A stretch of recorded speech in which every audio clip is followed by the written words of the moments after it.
making a choice. I mean, I don't know that it pays well. I think I would have. Well, aside from the fact that we can't do anything else, a chef maybe. I enjoy cooking, but that would have been. But again, that's really hard work. Prison chef. Prison chef. That's a good answer right there. I like that. What? No.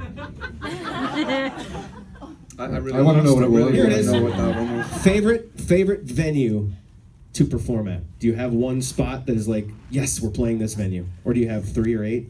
Yeah, there's quite a few. There's quite a lot, but the Ulster Hall in Belfast, where I saw my first show, and it's probably where you saw yours, is always special. We just did it at the start of this tour.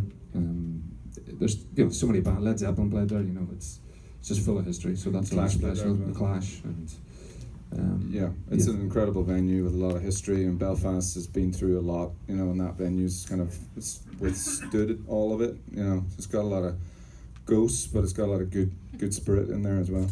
We've got one music when at a time when there was nothing, Belfast was crumbling around it. The things were on fire, literally. The streets were on fire, and it was a place where people go and listen to music. A sanctuary. Yeah. Ryan Adams just played there recently, which we were away, and we really gutted I missed that, because that would have been pretty special. In that venue. It's weird how seeing a band in a certain venue can be more significant than just seeing the band.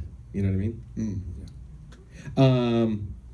What was the one you didn't want to read out there? Yeah, there was one that you said you went, no, not that one. No, it wasn't that I didn't want to. It's not that I didn't. It was not the one I was looking for at that time. That's right. Yeah. We'll get to it at some point. Well, here, let's do one more, because this is kind of funny. I like the way this is written, because the album is Wildness, right? What's the wildest thing you've seen or done on this tour so far? I'm glad you asked this tour. And I've done nothing wild on this tour.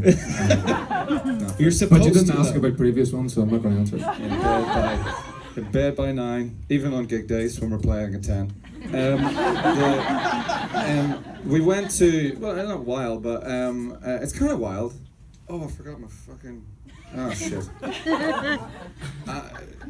Sorry, I have a necklace that I wear that's really important to me, and I don't have it on. So if the skit goes to shit, that's the problem. I always hold it for comfort or something. Is this question making you uncomfortable? Sorry. No, we went to Paisley Park yesterday, and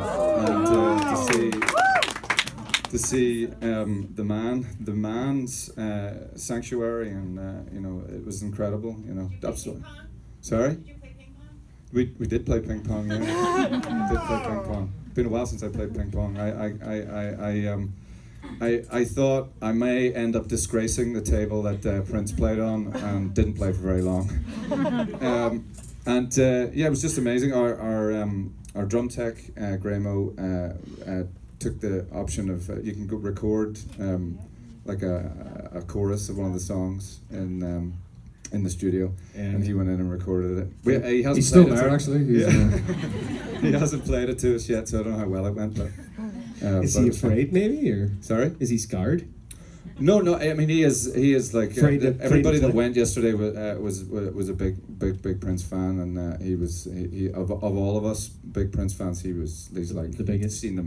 Seen him play 10 times, and he's off the charts happy about getting to record into the same microphone that Prince recorded into. You know that once you get your hands on that, you're obligated to put it on Instagram, right? Well, this is the thing. We're gonna try and get it up there, but we'll see. We'll see what he says. He says no one's ever hearing it. That's funny. Speaking of the Instagram, and speaking of the 25 years, how has social media impacted you guys? I mean, I don't know. That question just came to me. I feel, because you were there before it, and now you're here in it. Do you enjoy it? Is it an obligation, kind of, or? Well, a few things. I'm glad it didn't exist when we were starting out and earlier in our career, referring to those wilder days. Because we may have not used it wisely. It's important. It's we try to use it as best we can. I still think, for me anyway, or most of us, it still feels a bit alien. We're pretty private, so always have been. We never, it's always been about music and putting that forward. So as far as looking in behind the scenes, we generally feel uncomfortable. I mean, you don't have to show everything, obviously, we've learned that. But, Well, yeah, there. so there's a Turns out balance, that you're but- the one that gets to hit record. You know. Yeah, So- no, for sure. We try and show people like little snapshots of what's going on backstage. But we are kind of learning as we go. It's not a natural thing for us. It was Ed, actually. But it was Ed. That's what I was going to say. Yeah. No, far away. That's all I have to say. What he said. No, Ed was the person that forced us to get onto Twitter and well, Instagram wasn't really that prevalent at the time. This was 7 or 8 years ago. Ed was like, "You got to get on Twitter." And I was like, "I don't know. I mean, what? There's 100 and something characters. We may as well just be barking at each other." And right enough, that happens a lot on Twitter. But That is Twitter, actually, but, barking at each other. Yeah. But when we went on, and it's you know, I think what you put out, you generally get back. You know, if you put out positivity, if you put out sort of things that you love talking about, things that you love seeing, hearing, listening to, films, movies, books, whatever. I think you get that back, you know. And I think if you put out bile and bullshit, then you're gonna get that back. So I think so. Obviously, we put out bile and bullshit. I haven't seen a lot of that yet, but I'll have to dig deeper. Yeah, no. It's. I think it's important to us that we feel like you know that everything that goes there's a lot of bile and bullshit out there, and like we don't add into that. You know, we have things that we don't like, but what's the point in talking about them? You know, talk about the things you do like. Yeah, I think that's. I think the entire social universe could learn from that philosophy right there. All right, I got one more question. After those difficult years, to me, you guys seem, and Gary, you especially seem quite comfortable in your own skin. Maybe the most comfortable, and I don't know. Maybe I'm wrong about that, but other than the missing necklace, is that? Would you agree with that, or? More so than I have done in a long time. Maybe you might be right. Maybe my whole adult life. Yeah. Okay, so then my question to that is, how has that affected writing, or does it affect your just context and perception and of the world, etc., and then in turn affect how you write or what you write? I think this record, this was the hardest record I've ever written lyrically, because it went wildness. I mean, went so deep into the places that I was too afraid to look at myself. I was always running away from my depression or my alcoholism, or you know, like when I turned around and went, fucking hell, no more, and faced everything. That's when everything changed, and I was able to write these songs about the difficult shit that I've always avoided. I think when you're still running, you can't ever write the really important stuff. So I think now that I've stood still and faced a lot of demons and made friends with the ones that I can't defeat, I think things come easier. I've written a lot of songs since this album. The lyrics seem to be coming easier. I just hope that keeps going like that. I hope it does too, as a fan. Lastly, I just want to give you props for back on October 10th. You did a great Instagram. It was just you and your face on World Mental Health Day. I've got a lot of friends. I fortunately don't have it in my immediate family that I know of, but I've got a lot of friends who battle a lot of demons, and I know that it's truly an illness, and that we shouldn't be afraid to talk about it. And so I applaud you for putting the word out there and just trying to break that stigma of we don't need to be embarrassed about about feeling that way, that there is help, because like you said, your words were great. You're like, I'm just in a band, what do I know? But there are people that do know, and there are people that can help. Yeah. I mean, there's people I read every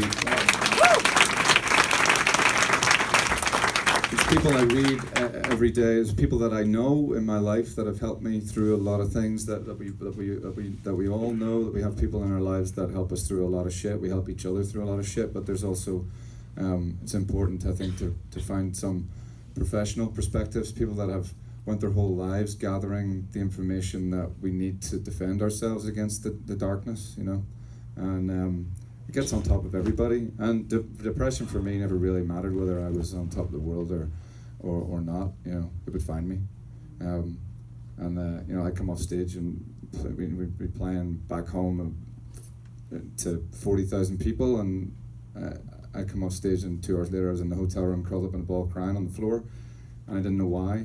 And that shit doesn't happen anymore. It just because you have to make those changes, tiny changes. In the words of Scott Hutchison from Frightened Rabbit, you know, we make tiny changes to life. Well, good on you for being able to find more happiness in your life as well. All right, last one, and then we're gonna get a bunch of songs. Is that okay? How cool is, and you know what? In fairness, I've never watched, so I don't know if I'm getting duped here. Yes, I'm about to admit I've never watched Game of Thrones. How cool was it to be on Game of Thrones, provided that this question is honest? I was on Game of Thrones for 10 seconds, and it was easily the coolest 10 seconds of my life. All right, how about some music?